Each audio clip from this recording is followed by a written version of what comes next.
एक यहूदी पेशवा को बुलाया, एक ईसाई पेशवा को बुलाया और एक मुसलमान पेशवा को बुलाया। आप ये सवाल कर सकते हैं कि मज़ाहिब तो और हैं, लेकिन इन्हीं तीनों को क्यों बुलाया गया? इन्हीं तीनों को बुलाने की वजह यह है, मज़ाहिब तो और भी हैं, लेकिन हम मजहब उसे मानते हैं कि दुकानों से दीवानों का क्या लेना, दीवानों का क्या लेना। अरे वो रूह का करते हैं सिंगार मदीने। अल्हम्दुलिल्लाहि नहमदुहु व नस्तईनुहु व नस्तगफिरुहु व नु'मिनु बिही व नतवक्कलु अलैहि व नऊज़ु बिल्लाहि मिन शुरूरि अनफुसिना व मिन सय्यिआति अअमालिना। मन यहदिहिल्लाहु फला मुदिल्ल लहु व मन युद्लिलहु फला हादिय लहु व नशहदु अन ला इलाहा इल्लल्लाहु वहदहु ला शरीका लहु व नशहदु अन्न सय्यदना व सनदना व नबियना व हबीबना व मौलाना मुहम्मदन अब्दुहु व रसूलुहु सल्लल्लाहु तआला अलैहि व अला आलिहि व बारक व सल्लम तस्लीमन कतीरन कतीरा।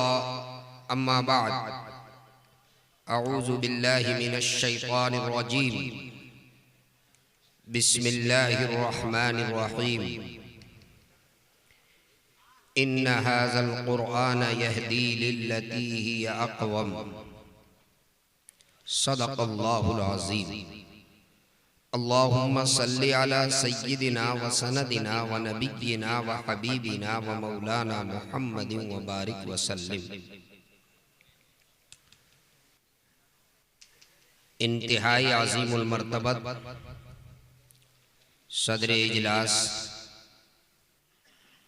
हज़रत अलहाज मौलाना सगीर अहमद साहब मुज़ाहिरी मद्दज़िल्लहुल आली,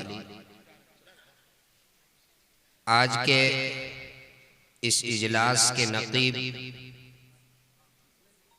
बहुत ही बेहतरीन आलिम दीन, शानदार नक़ाबत के ज़रिए से मुल्क हिंदुस्तान में बहुत कम वक्त में अपना तारुफ कराने वाली अजीम शख्सियत हज़रत मौलाना मुफ्ती मुनीरुद्दीन साहब कासमी, मोहतमीम मदरसा अरशदुल उलूम छतरबर कुडरमा, किसी भी इजलास में वो नक़ाबत कर रहे हों, वो जलसा, वो कॉन्फ्रेंस प्रोग्राम कामयाबी के मंजिल को वो तय करता हुआ नज़र आता है। उनकी नक़ाबत में इसकी ज़मानत होती है। अल्हम्दुलिल्लाह, उलमा स्टेज पे तशरीफ़ रखते हैं और हमारे कुछ सियासी कायदीन भी हैं और हमारे दीनी भाई जो कुर्ब जवार से आज के इस इजलास में यहाँ तशरीफ़ लाए हैं। मुझसे पहले आपने 2 खिताब समाअत फरमाया और जैसा कि अभी मुफ्ती मुनीरुद्दीन साहब कासमी ने आपको बताया कि मेरे बाद 2 खिताब होना है। दरमियान में मैं आपकी खिदमत में थोड़ी देर के लिए हाजिर हुआ हूँ। मुझे उम्मीद है कि आप थोड़ी देर तवज्जो से मेरी बात समाअत फरमाएंगे। आप भी है और ये अल्लाह का कलाम भी है। कुरान करीम के अलावा जो आसमानी किताबें हैं, तौरात, ज़ुबूर, इंजील और दीगर जितने सहीफे हैं, ये सब किताबुल्लाह हैं, कलामुल्लाह नहीं। ये अल्लाह की किताब, कुरान करीम ये अल्लाह की किताब भी है और ये अल्लाह का कलाम है, अल्लाह की ज़ात से निकला हुआ कलाम। कुरान करीम के अलावा जितनी आसमानी किताबें हैं, ये सब किताब के शक्ल में आई। कुरान करीम किताब की शक्ल में नहीं आया, ये बिखर करके आया। कभी एक आयत, कभी 2 आयत, कभी 3 आयत, कभी एक छोटी सी सूरत, कभी बड़ी सूरत, ये बिखर करके आया। लेकिन फर्क ये है, वो किताब जो आसमानी किताबें जो किताब की शक्ल में आया, बाद में वो ऐसी बिखर गई, और कुरान करीम जो बिखर करके आया ये ऐसा जमा हुआ, अब कयामत तो आ सकती है, इसे ये बिखर नहीं सकता। कयामत तो आ सकती है, ये बिखर ऐसा जुड़ा, अब कयामत आ सकती है, ये बिखर नहीं सकता। ये कुरान करीम का एजाज है। यूरोप में मुझे याद आया, एक वेलफेयर सोसाइटी ने एक मौके पर एक बैनुल मज़ाहिब कॉन्फ्रेंस का इनेकाद किया। मकसद ये था कि मुख्तलिफ मज़ाहिब में जो आपस में इख्तिलाफ है, झगड़े हैं, इसको कैसे खत्म किया जाए। तो इसके लिए उन्होंने एक कॉन्फ्रेंस, बैनुल मज़ाहिब कॉन्फ्रेंस उन्होंने बुलाया। उसमें मुख्तलिफ मज़ाहिब के पेशवाओं को बुलाया, एक यहूदी पेशवा को बुलाया, एक ईसाई पेशवा को बुलाया, और एक मुसलमान पेशवा को बुलाया। आप ये सवाल कर सकते हैं कि मज़ाहिब तो और हैं, लेकिन इन्हीं तीनों को क्यों बुलाया गया? इन्हीं तीनों को बुलाने की वजह यह है, मज़ाहिब तो और भी हैं, लेकिन हम मजहब उसे मानते हैं जो आफाकी हो। मजहब वो कहलाता है जो आफाकी हो, जिसका ताल्लुक आसमान से हो। चूंकि ये तीनों ऐसे हैं जिनका ये दावा है कि हमारा ताल्लुक, हमारे मजहब का ताल्लुक आसमान से है, आफाकी है, इसलिए इन्हीं तीनों को बुलाया। एक जज मुतय्यन हो गया, और ये तीनों पेशवा अपनी जगह पर बैठ गए। जज ने सवाल शुरू किया। सबसे पहले यहूदी से पूछा, बताओ तुम्हारा मजहब कौन सा है? चूंकि मजहब वो होता है जो आसमानी हो, तो ये बताओ कि तुम्हारा मजहब किस पैगंबर से मंसूब है? यहूदी ने कहा कि मेरा मजहब हजरत मूसा अलैहिस्सलाम से मंसूब है, वो अल्लाह के पैगंबर गुजरे हैं। ईसाई ने कहा कि हमारा मजहब हजरत ईसा अलैहिस्सलाम से मंसूब है, ये अल्लाह के पैगंबर गुजरे हैं। मुसलमान ने कहा कि हमारा मजहब हजरत मोहम्मद सल्लल्लाहु अलैहि वसल्लम की तरफ मंसूब है, वो अल्लाह के पैगंबर हैं। उसके बाद जज ने एक दूसरा सवाल किया कि ये बताओ इस वक्त किसका दौर चल रहा है? इस वक्त दौर किसका चल रहा है? उलमा किराम दुआ देंगे। जो बात मैं कहना चाहता हूं जरा तवज्जो हो, इस वक्त दौर किसका चल रहा है? उसके बाद जज ने कहा कि सुनो, दावे के लिए दलील चाहिए। अगर तुम ये कह दो कि हमारा दौर है, तो उसके लिए दलील चाहिए। पैगंबर दुनिया में आए, पैगंबर दुनिया से रुखसत हुए, अगर उनके साथ उनका मौजज़ा भी रुखसत हो गया तो उनका दौर भी खत्म हो गया। और अगर पैगंबर के दुनिया से जाने के बाद उनका मौजज़ा बाकी रहा तो उनका दौर बाकी है। अब यहूदी भी खामोश हो गया, ईसाई भी खामोश। क्यों? इसलिए कि आज अगर हजरत मूसा अलैहिस्सलाम का आसा मिल जाए तो बताइए समंदर में रास्ता बन सकता है। अगर हजरत सुलेमान अलैहिस्सलाम की अंगूठी मिल जाए, हजरत सुलेमान अलैहिस्सलाम की अंगूठी पहन करके और चौपाओं से, दरिंदों से और परिंदों से बात कर सकता है, हजरत सुलेमान अलैहिस्सलाम की अंगूठी मिल जाए तो क्या वो हवाओं के दोष पे वो सफर कर सकता है? हजरत सुलेमान अलैहिस्सलाम की अंगूठी मिलने से वो हवाओं के दोष पे सफर नहीं कर सकता। हजरत मूसा अलैहिस्सलाम के आसा मिलने से समंदर पे रास्ता नहीं बन सकता। यहूदी भी खामोश हो गया, ईसाई भी खामोश हुआ। अब बारी आई मुसलमान की। उसने कुरान करीम को सीने से लगाया और कुरान करीम को हाथ में उठाया और ये कहा कि देखो ये मेरा मौजज़ा है, ये मेरे आका का मौजज़ा है, ये कुरान करीम मेरे आका का मौजज़ा है। ये कल भी मौजज़ा था, ये आज भी मौजज़ा है। ये कल भी असर रखता था, ये आज भी असर रखता है। ये कल भी तासीर रखता था, ये आज भी तासीर रखता है। ये कल भी दिलों को बदलता था, ये आज भी दिलों को बदलता है। ये कल भी दिलों को संवारता था, ये आज भी दिलों को संवारता है। ये कल भी किताबे हिदायत थी, ये आज भी किताबे हिदायत है। कल भी इसके पढ़ने वाले लाखों थे, आज भी इसके पढ़ने वाले करोड़ों हैं। कल भी इसके हुफ्फाज थे, आज भी इसके हुफ्फाज हैं। कल भी इसके मुफस्सिरीन थे, आज भी इसके मुफस्सिरीन हैं। कल भी इस किताब की हिफाजत हो रही थी, आज भी इस किताब की हिफाजत हो रही है।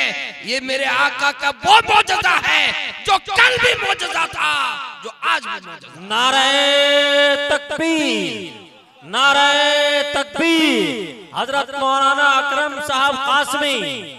कुरान के पारों में तेरे नाम का चर्चा, कुरान के पारों में तेरे नाम का चर्चा है। चांद सितारों में तेरे नाम का चर्चा। गुलशन के हर एक रंग में गुल में तेरी खुशबू, गुलशन के हर एक रंग में गुल में तेरी खुशबू। रंगीन बहारों में तेरे नाम का चर्चा। सब मौजों के तलातुम में रवान मौजों के तलातुम में बहर में रवानी में बहर में चारों किनारों में तेरे नाम का चर्चा। खामोश किनारों में तेरे नाम का चर्चा। मस्जिद हो के मिंबर, मस्जिद हो के मुसल्ला, मिंबर हो के मेहराब, हमको मिला चारों में तेरे नाम का चर्चा। और कहता है कमर फिर वो कभी उंगली उठाए, उंगली के इशारों में तेरे नाम का चर्चा। प्यारे आका सल्लल्लाहु अलैहि वसल्लम का वो मौजज़ा कल भी मौजज़ा था, आज भी मौजज़ा है। कल भी असर रखता था, आज भी असर रखता है। कल भी इस किताब की हिफाजत हो रही थी, आज भी हिफाजत हो रही है। और देखिए अल्लाह ने हिफाजत का निज़ाम, ये मदरसा जामिउल उलूम बैदा डी, इसके मोहतमीम हजरत कारी मुस्लिम साहब दामद बरकातहुमुल आलिया, 16 बच्चे कुरान करीम का हिफ्ज़ मुकम्मल किए। और ये उलमा जो अकाबरीन तशरीफ रखते हैं, अभी ये अकाबरीन उनके सरों पर दस्तारे हिफ्ज़ रखेंगे। यकीनन ये हुफ़ाज़ अल्लाह ने जिनके सीने को कुरान करीम की हिफाजत के लिए अल्लाह ने जिनके सीने को मुंतखब कर लिया, ये खुश नसीब हैं। इनके वालिदैन भी खुश नसीब हैं, इनके आइज़ा भी खुश नसीब हैं, जिन्होंने ये फैसला किया कि हम अपने बच्चे को मदरसे के अंदर डालेंगे और मेरा बच्चा हाफिज़े कुरान बनेगा। उलमा स्टेज पे तशरीफ रखते हैं, दस्तार बंदी का उन्वान है। एक तो वो एजाज़ है, जैसा कि अभी मुफ्ती मुनीरुद्दीन साहब ने आपको बताया, अभी चंद लम्हों के बाद आपके सामने वो हुफ़ाज़े किराम आएंगे, उनके सरों के ऊपर दस्तार बांधी जाएगी, उन्हें इनाम दिया जाएगा, उन्हें एजाज़ से नवाजा जाएगा, उन्हें जोड़ा दिया जाएगा। मदरसे के जानिब से उन्हें कुछ हदाया और तहाइफ पेश किए जाएंगे। ये तो दुनियावी एजाज़ है, ये तो एक दुनियावी एजाज़ है। जनाब दिल खैराबादी हमारे सामने हिंदुस्तान का वो आलमी शोहरत याफ्ता शायर हमारे दरमियान तशरीफ रखते हैं। अभी जब वो नज़्म पढ़ेंगे हुफ़ाज़े कुरान के, हुफ़ाज़ के अज़मत और हुफ़ाज़ के मकाम पर जो है जब अभी नज़्म पढ़ेंगे, आपके दिलों के अंदर वो चीज़ रासिख हो जाएगी जो मैं कहना चाहता हूँ। ये तो एक दुनियावी एजाज़ है, आखिरत में इन हुफ़ाज़े किराम का एजाज़ क्या होगा। कल क़यामत के दिन जहाँ अव्वलीन और आखरीन का इज्तिमा होगा, सारे लोग होंगे वहाँ, काले भी होंगे, गोरे भी होंगे, अमीर भी होंगे, फ़कीर भी होंगे, बादशाह भी होगा, राया भी होगा, सारी दुनिया के लोग, अव्वलीन और आखरीन का इज्तिमा होगा। अल्लाह अल्लाह कुरान करीम अल्लाह के दरबार में आएगा। यजीउल कुरान, यजीउल कुरान यौम यौमल क़ियामा फयक़ूल या रब्बी ज़िदहू। कुरान करीम अल्लाह के दरबार में सिफारिश करेगा। कुरान करीम अल्लाह के दरबार में सिफारिश करेगा। किनके लिए सिफारिश करेगा? कुरान पढ़ने वाले, कुरान पढ़ाने वाले, कुरान से मोहब्बत करने वाले, कुरान सीखने वाले, कुरान सिखाने वाले, कुरान से ताल्लुक रखने वाले, कुरान करीम से उस रिश्ता मजबूत और मुस्तहकम रखने वाले हामिलीन कुरान के लिए कुरान करीम अल्लाह के दरबार में सिफारिश करेगा। अल्लाह के दरबार में कुरान करीम गुजारिश करेगा। अल्लाह के दरबार में कुरान करीम दरखास्त करेगा। अल्लाह रब्बुल इज्जत कुरान करीम की सिफारिश को कबूल फरमाएंगे। अल्लाह तबारक व तआला कुरान करीम की सिफारिश को रद्द नहीं फरमाएंगे, बल्कि कुरान करीम की सिफारिश को अल्लाह रब्बुल इज्जत कबूल फरमाएंगे। हदीस के अल्फाज हैं, कुरान करीम जब अल्लाह के दरबार में हामिलीन कुरान के लिए सिफारिश करेगा, अल्लाह रब्बुल इज्जत कुरान करीम की सिफारिश को कबूल फरमाते हुए उन हामिलीन कुरान को किस एजाज से नवाजेंगे? कुरान करीम के पढ़ने वाले और कुरान करीम के पढ़ाने वाले को अल्लाह किस एजाज से नवाजेंगे? हदीस के अल्फाज हैं, युल्बसु ताजुल करामा, युल्बसु ताजुल करामा। सबसे पहले कुरान करीम पढ़ने और पढ़ाने वाले के लिए करामत का ताज अल्लाह अता फरमाएंगे। आप सोच सकते हैं, करामत का ताज, करामत का ताज मिल जाए, इससे बेहतर और क्या एजाज हो सकता है? लेकिन कुरान करीम इस पे खामोश नहीं रहेगा। कुरान करीम इस पे खामोश नहीं रहेगा। कुरान फिर अल्लाह के दरबार में सिफारिश करेगा, ए अल्लाह, आपने इन्हें करामत का ताज अता फरमा दिया, ए मौलाए करीम, आप मजीद इकराम से नवाज दीजिए, आप मजीद इनाम से नवाज दीजिए। चुनांचे जब कुरान करीम दोबारा अल्लाह के दरबार में फरियाद करेगा और कुरान करीम दोबारा अल्लाह के दरबार में सिफारिश करेगा, तो कुरान करीम की सिफारिश पे अल्लाह रब्बुल इज्जत जो है, अभी तो उन्हें करामत का ताज अता फरमाया था, अब अल्लाह रब्बुल इज्जत उन्हें करामत का पोशाक अता फरमाएंगे। युल्बसु हुल्लतुल करामा।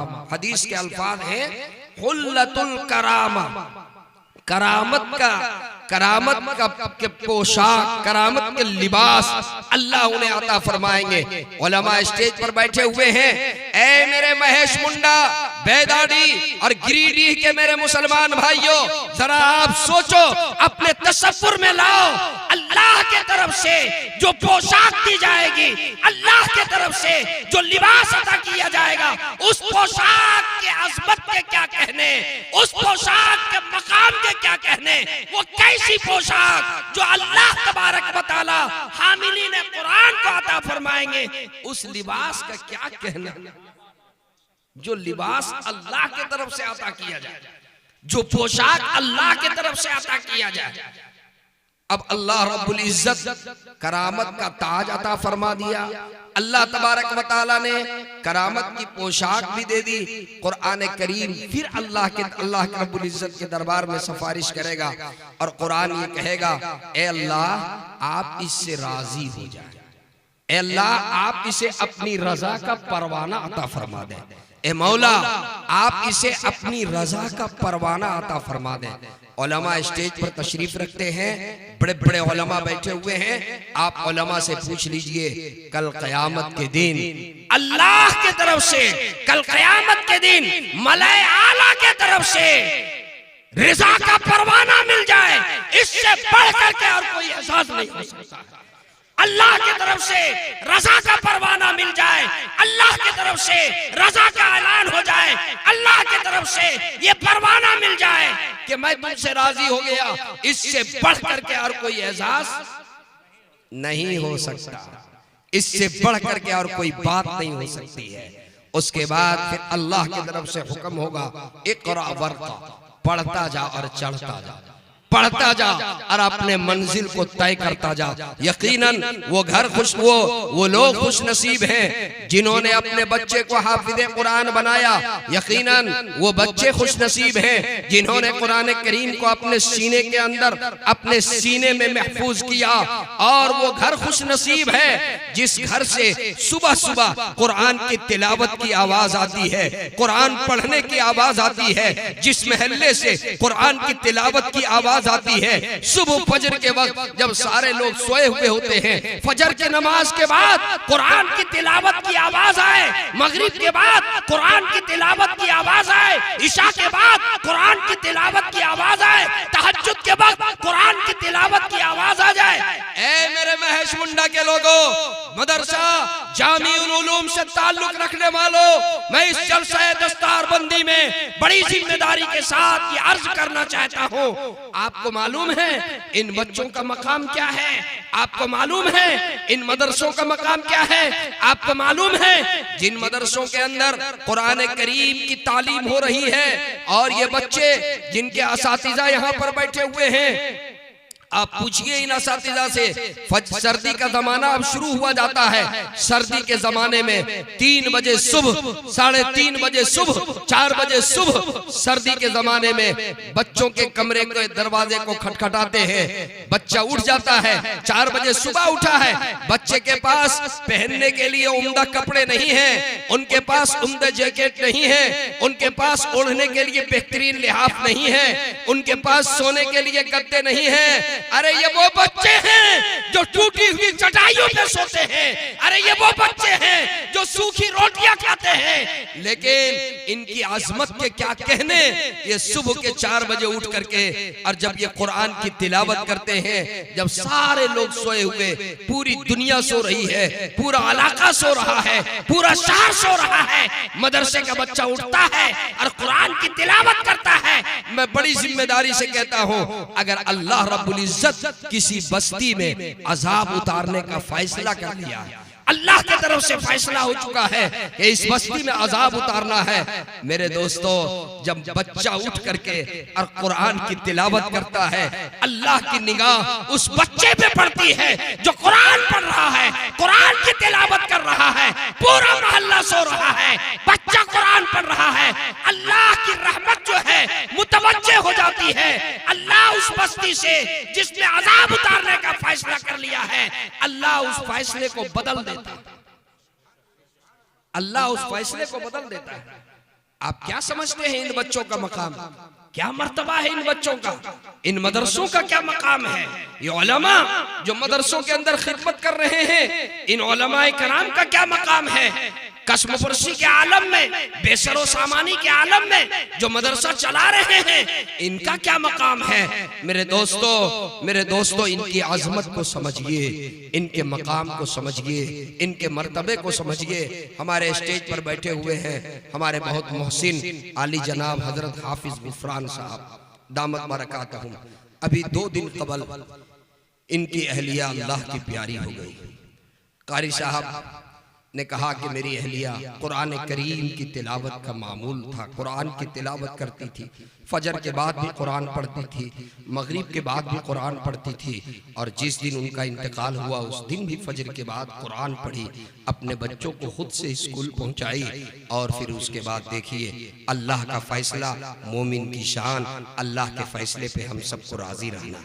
अबूजर भाई हमारे बैठे हुए हैं, इनके बहनोई थे मौलाना मजहर साहब नदवी रहमतुल्लाहि अलैह, अल्लाह उन्हें गरीक़ रहमत फरमाए, अल्लाह उनके दरजात को बुलंद फरमाए, और हाफिज साहब की अहलिया अल्लाह उनकी बाल बाल मग़फ़िरत फरमाए, अल्लाह उनके कब्र को नूर से मनव्वर फरमाए। देखिए अल्लाह तबारक व तआला का जो फैसला हो, मोमिन को अल्लाह के फैसले पे राजी रहना। अचानक अबूजर भाई ने बताया, बिल्कुल पांव तले जमीन खिसक गई। 3 साल पहले कलकत्ता उन्होंने मुझे बुलाया था और उनका वीडियो भी मैंने देखा, लेकिन अचानक जो है ये खबर मिली। मेरे दोस्तों, सच्ची बात ये है, ये दुनिया फानी है, ये दुनिया फानी है, ये दुनिया फानी है, यहाँ की सारी चीजें फानी है। बस हमारा आप इस दुनिया पर हमारी निगाह ना हो, हमारी निगाह आखिरत पर हो। मेरे दोस्तों, मैं बड़ी जिम्मेदारी के साथ ये बात अर्ज कर रहा हूँ, अपने बच्चों के लिए ये फैसला कीजिए कि हम अपने बच्चों को हाफिज कुरान जरूर बनाएंगे। हाथ उठाकर कहिए, आपको अल्लाह ने अगर 4 बेटे दिए, अल्लाह ने 5 बेटे दिए, आप अगर चारों बेटों को हाफिज नहीं बना सकते, कम से कम ये तय कीजिए कि एक बच्चे को जरूर हाफिज कुरान बनाएंगे। ये तय कीजिए। एक साहब का इंतकाल होता है, जनाजा तैयार है, उनके 4 बेटे हैं, एक बेटा अमेरिका में है, एक बेटा लंदन में है, एक बेटा डॉक्टर है, एक बेटा इंजीनियर है, एक बेटा प्रोफेसर है। वो लंदन से उनके साहबजादे भी आ गए, अमेरिका से भी आ गए, और उनका बेटा जो प्रोफेसर है वो भी आए। और एक बेटा जो जिस्मानी एतबार से थोड़ा कमजोर था, पैदाइशी कमजोर था, एक पांव से थोड़ा माजूर था, और जहन के एतबार से भी और दिमाग के एतबार से भी वो कमजोर था। बाप ने ये फैसला किया, ये इंजीनियर बनने के लायक नहीं है, ये डॉक्टर बनने के लायक नहीं है, ये प्रोफेसर बनने के लायक नहीं है। वो बाप ने ये फैसला किया, इसे मदरसे के अंदर डाल दो, मदरसे में डाल दो। मौलाना के हवाले कर दिया, कारी साहब के हवाले कर दिया, ले जाइए इसे मदरसे के अंदर पढ़ाइए। उलमा ने, कारी साहब ने, मौलाना साहब ने उस बच्चे को तराशा, उस पे मेहनत की, ऐसी मेहनत कि उस बच्चे ने अपने सीने में कुरान करीम को महफूज कर लिया। ए मेरे दोस्तों, जरा दिल पे हाथ रख करके बताओ, दिल पे हाथ रख के जवाब दो, जब उसके बाप का इंतकाल हुआ, जनाजा तैयार है, बाप का इंतकाल हुआ है, जनाजा तैयार है, लोगों की निगाहें कभी इधर उठती है, कभी दाएं उठती है, कभी बाएं उठती है। जनाजे की नमाज कौन पढ़ाएगा? आया प्रोफेसर साहब पढ़ाएंगे, आया इंजीनियर साहब पढ़ाएंगे, आया डॉक्टर साहब पढ़ाएंगे? जी नहीं। जब जनाजे की नमाज पढ़ाने की बारी आती है, वो बच्चा जो पांव से माजूर था, जिसको माजूर समझ करके और जिस्मानी कमजोरी देख करके जिसको मदरसे के अंदर डाल दिया था, वो लंगड़ाते हुए पांव से सबको चीरता हुआ आगे बढ़ता है, और बाप के जनाजे की नमाज वो हाफिज कुरान पढ़ाता है। बाप के जनाजे की नमाज वो हाफिज कुरान पढ़ाता है। मेरे दोस्तों, आपकी निगाह में ये चीज होनी चाहिए। आप तय कीजिए कि हम अपने बच्चों को जरूर हाफिज कुरान बनाएंगे इंशाअल्लाह।